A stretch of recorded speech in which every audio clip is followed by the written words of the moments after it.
Good morning friends. तो quadratic equation का आज का क्लास स्टार्ट करते हैं। तो देखिए जैसा कि ऊपर लिखा हुआ है कि find the roots of the equation 2x² - 5x + 3 = 0 by factorisation. तो फैक्टराइजेशन मेथड का यूज करके इनके रूट्स निकालना है। रूट्स का मतलब जैसे कि आपको पता ही है कि x की वैल्यू जिस पे ये इक्वेशन सेटिस्फाई करे वही रूट्स होते हैं। ठीक है, अब आइए इसे सॉल्व करते हैं। देखिए सबसे पहले जो इक्वेशन है यानी क्वाड्रेटिक इक्वेशन इसे नोट करते हैं।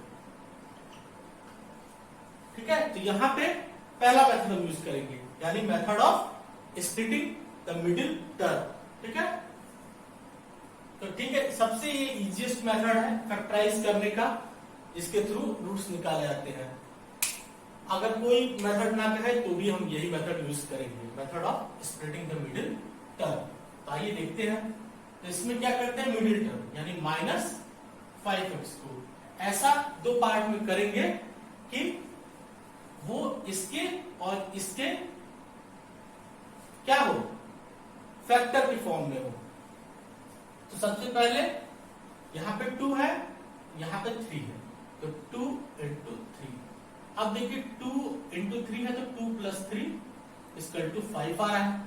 अब इसको -2x और -3x दो पार्ट में स्प्लिट कर दिया यानी तोड़ दिया।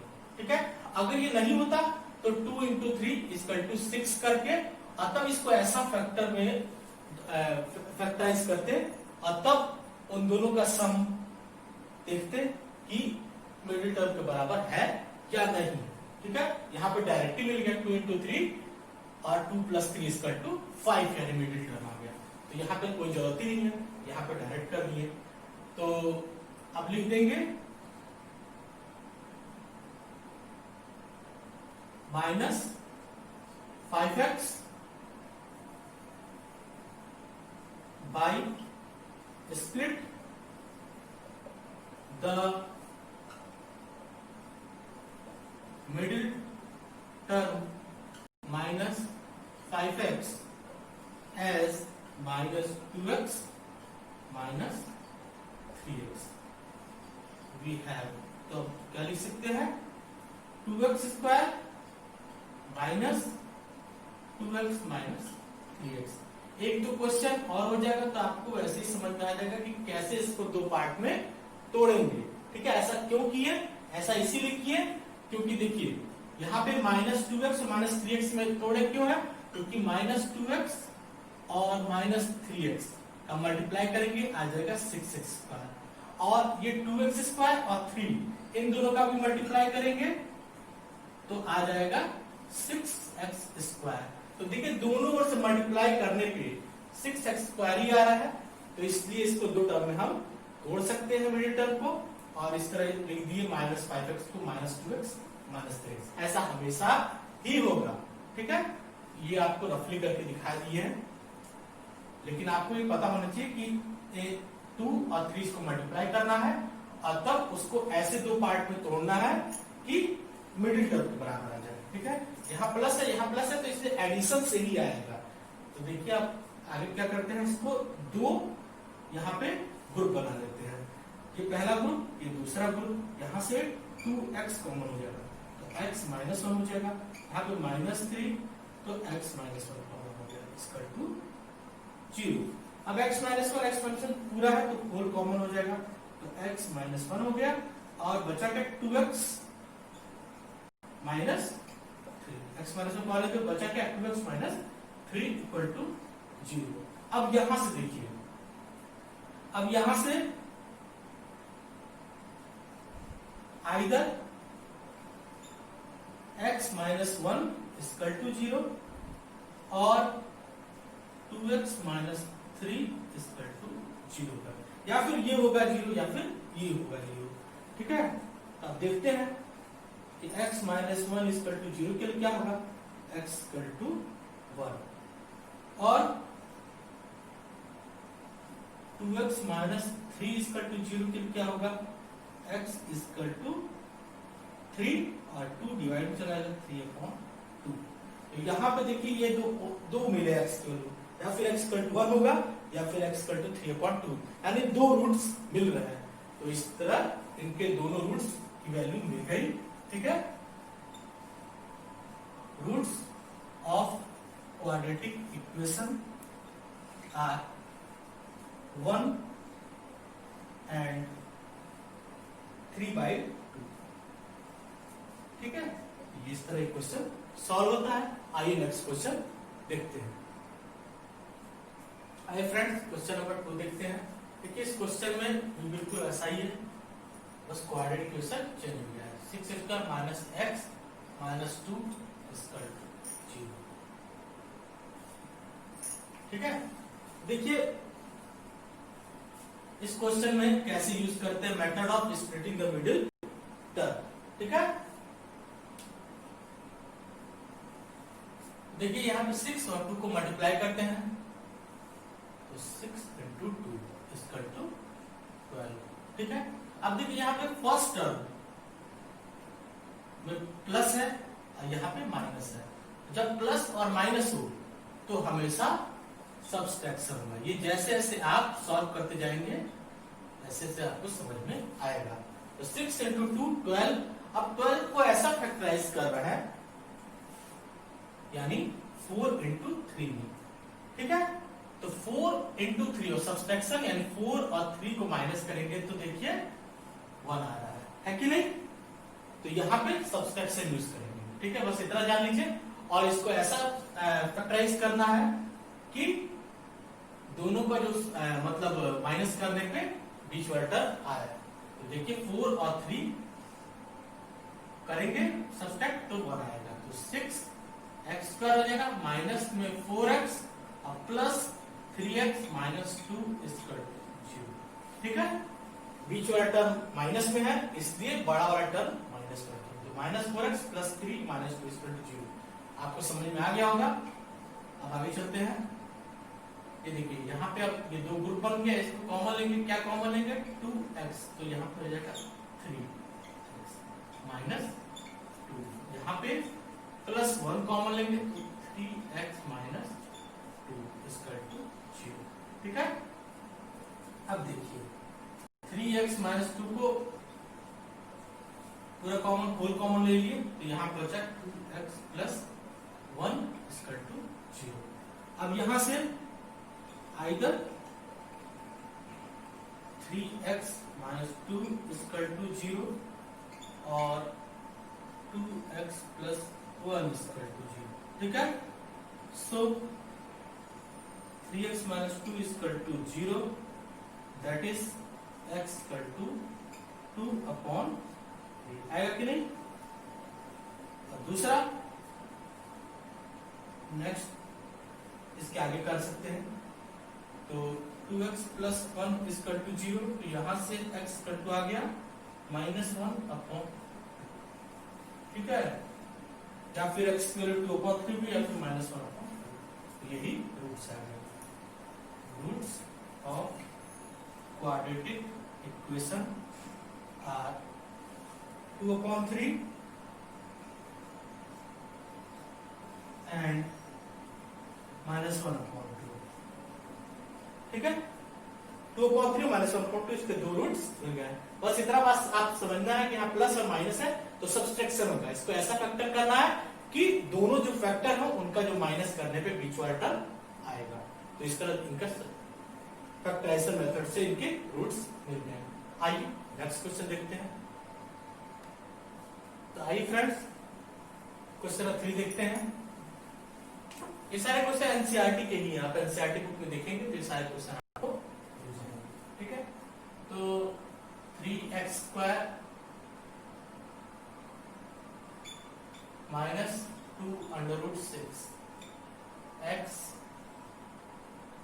प्लस 2 इक्वल टू 0, ये आपका है क्वाड्रेटिक इक्वेशन। ठीक है, अब इस क्वेश्चन में बिल्कुल वैसे ही सेम मेथड, यहाँ प्लस तो यहाँ क्या होगा? एडिशन। ये आपको अपने सॉल्यूशन में लिखने की जरूरत नहीं, ये आपको अंडरस्टूड होनी चाहिए, समझ में आना चाहिए। ये प्लस होगा तो एडिशन होगा, ये प्लस है ये माइनस है तो सब्सट्रैक्शन होगा। ये आपको समझना पड़ेगा। अब देखिए ये 3 और 2 दोनों को मल्टीप्लाई किए 2 इंटू 3 इसका टू 6। कभी कभी डायरेक्ट 2 इंटू 3 दोनों का सम करने को मिल जाएगा मिडिल टर्म, लेकिन यहाँ ऐसा नहीं है, यहाँ 2 इंटू 3 इसका टू 6 है। अब मिडिल टर्म के अकॉर्डिंग हमको इसको फैक्टराइज करना होगा, तो देखिए 2 अंडर रूट 6 है, तो जरूर अंडर रूट 6 में तोड़ना होगा। तो 6 को हम क्या लिख सकते हैं, under root 6 into under root 6, ठीक है, तभी ना अंडर रूट बाहर हो जाएगा। तो 2 बार अंडर रूट 6 को मल्टीप्लाई करेंगे तो 6 मिलेगा। अब देखिए यहां पे हम क्या लिख सकते हैं कि by split the middle term that is minus 2 under root 6x as minus under root 6 minus under root 6, ठीक है। क्यों, क्योंकि यहाँ पे हम देखे ही थे अंडर रूट 6 अंडर रूट 6 को मल्टीप्लाई करेंगे तो 6 आएगा, और इन दोनों को जब सम करेंगे तो हमको 2 अंडर रूट 6 मिलेगा। तो इस तरह middle term minus 2 under root 6x को लिख सकते हैं हम माइनस अंडर रूट 6x और minus under root 6x, x है ना तो x यहाँ पे कर दिए, ठीक है। तो अब यहाँ पे हम मिडिल टर्म को हम 2 पार्ट में तोड़ दिए, minus under root 6x minus under root 6x। तो हम क्या लिख सकते हैं, तो 3x square minus under root 6x minus under root 6x plus 2 इसका टू 0 हो गया। अब यहाँ पे भी 2 ग्रुप बना लेंगे, तो यहाँ पे 3x square minus under root 6x है, तो यहाँ पे क्या कॉमन लेंगे, यहाँ पे हम कॉमन लेंगे क्या,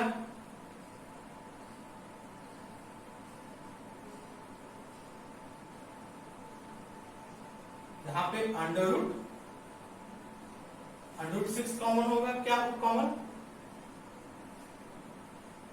यहाँ पे हम 3 को लिख सकते हैं 2 इंटू 3, ठीक है, लिख सकते हैं कि नहीं।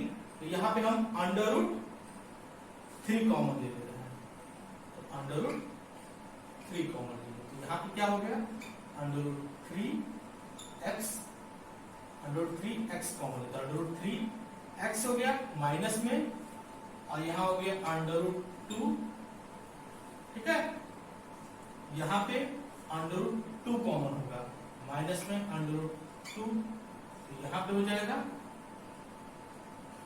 अंडर रूट 3x और माइनस अंडर रूट।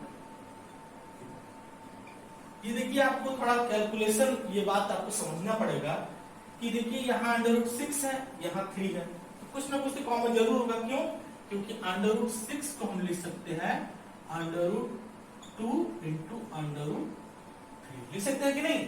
यही बात यहाँ पे देखना है कि अंडर रूट 2 अंडर रूट 3 यहाँ लिख सकते हैं, तो क्यों ना हम अंडर रूट 3 को कॉमन, तो अंडर रूट 3 कॉमन हो गया, तो यहाँ पे होगा अंडर रूट 3x माइनस, और जब यहाँ अंडर रूट 3 कॉमन लिया तो अंडर रूट 6 में क्या बचा, अंडर रूट 2 और अंडर रूट 3 है, तो अंडर रूट 3 कॉमन हो गया, तो अंडर रूट 2 ब्रैकेट के अंदर हो जाएगा, तो under root 3x under root 2 हो गया। इसी तरह यहाँ पे अंडर रूट 2 कॉमन हो जाएगा, ठीक है, तो यहाँ पे जो अंडर रूट 2 कॉमन होगा, यहाँ पे क्या बचा अंडर रूट 3, तो under root 3x minus under root 2 इसका हो गया, ठीक है। थोड़ा कैलकुलेटिव है, थोड़ा कंफ्यूजिंग लग रहा है, लेकिन आप बस इतना समझिए कि अंडर रूट 6 को हम लिख सकते हैं under root 2 into under root 3, तब आपको समझ में आएगा यहाँ पे क्या कॉमन मिलेगा। अब आइए, तो under root 3x minus under root 2 को होल कॉमन ले रहे हैं, तो under root 3x minus under root 2, यहाँ क्या बचा under root 3x minus under root 3x minus under root 2 इसका टू 0, ठीक है। तो यहाँ पे आइदर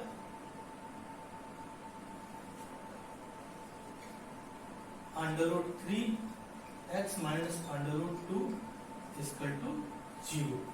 अब देखिए यहाँ पे दोनों टर्म रिपीट हो रहा है, ठीक है, यहाँ पे हमको दोनों को अलग लिखने की जरूरत नहीं, यहाँ पे लिखेंगे रिपीटेड